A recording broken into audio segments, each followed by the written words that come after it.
This is a BT 45 auger. It's from steel. I've got a 4-inch auger head on this thing right now. I'm in a place that's got a lot of gray fox. I wish I'd have brought the 3-inch because the 4-inch gray fox can get down in the hole and still mess with you. The reason I'm setting the trap here, the tracks are angling. He's coming right there. So I want to make sure if he follows the same path, I'm going to be right on top of him.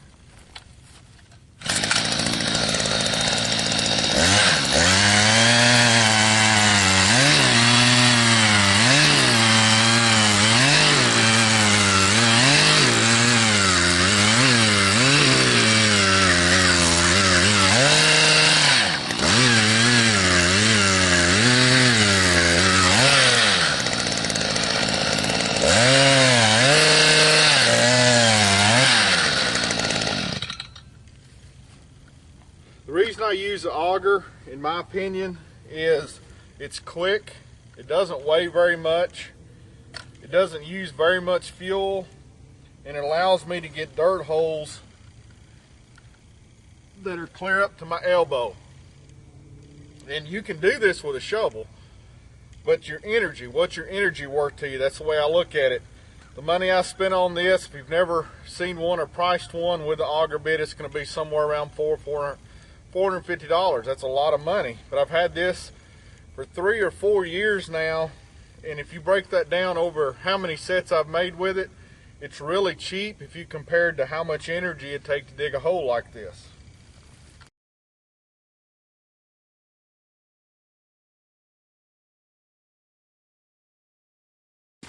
I just powered out the hole right here. You've got to watch, depending on your dirt type. Most time I'll take my hands real quick and do that just so it doesn't cave in on top of my bait. I use the auger to kind of help me get the bed and stuff out. This is basically like an old Charlie Robbins dirt hole set. I learned this from O'Gorman.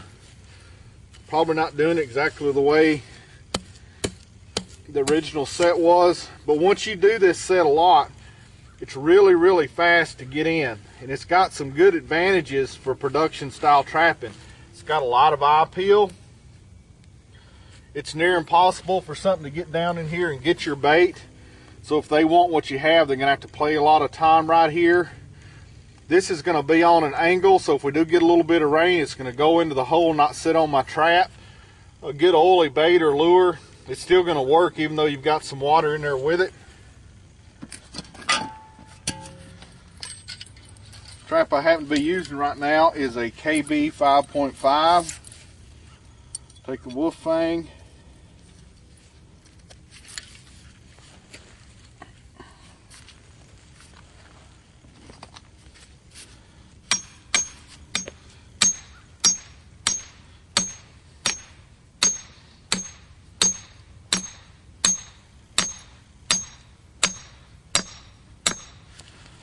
Take the hammer, just ride it up here like you're doing a dent puller on a cart.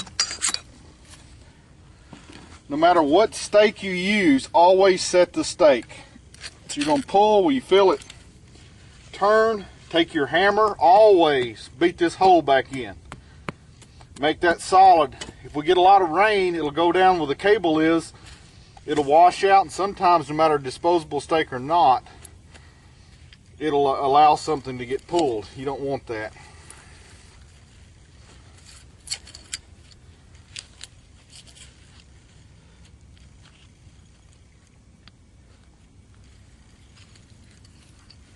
So this is a KB 5.5 here.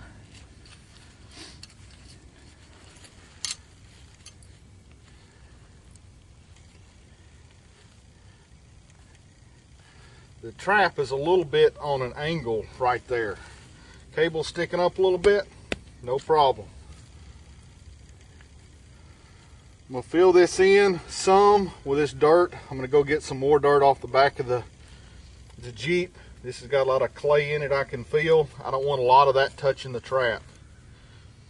It's going to freeze quick and it's going to cause a suction.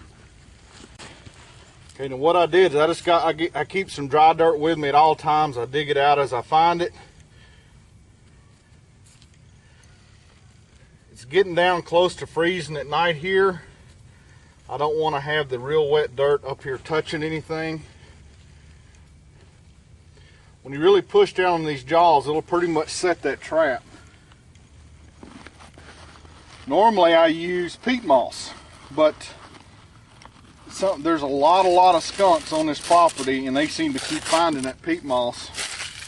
Give me a hard time, so I'm getting away from that a little bit right now.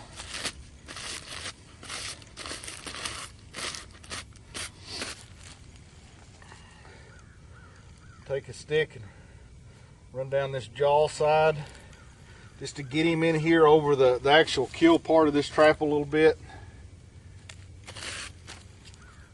And I'll lay that down on top of that.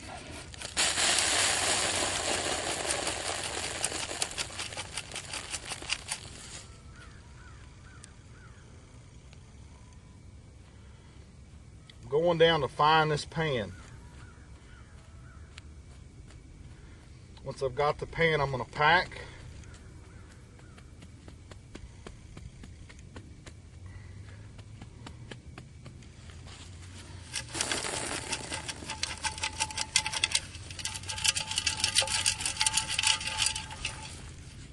That's all this set is. It's really quick to put in.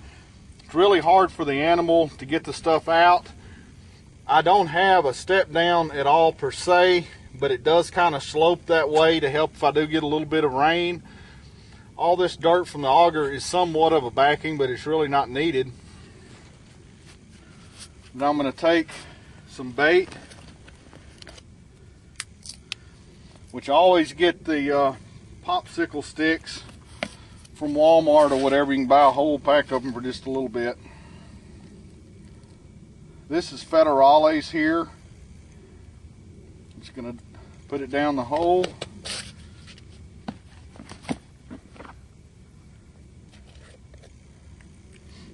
And then I'm going to put a little bit of Boss Dog.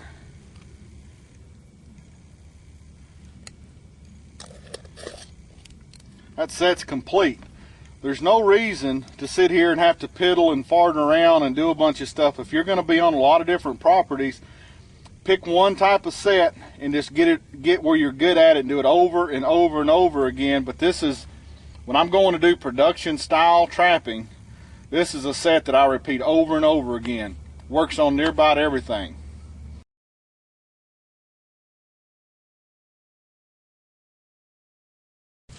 Now, one thing I didn't say on this particular set is where the trap placement was. This is pretty much right out in front. It's about 10-12 inches back. That's about standard, because I do have fox here and I want to catch them. I also have coyotes here. This is really open for a bobcat set, not the best thing I'd say for it. But for most canines, this set will get it done a lot of the times, as long as you can go to different places and set it over and over again. You wouldn't want to load up one place with a whole bunch of these.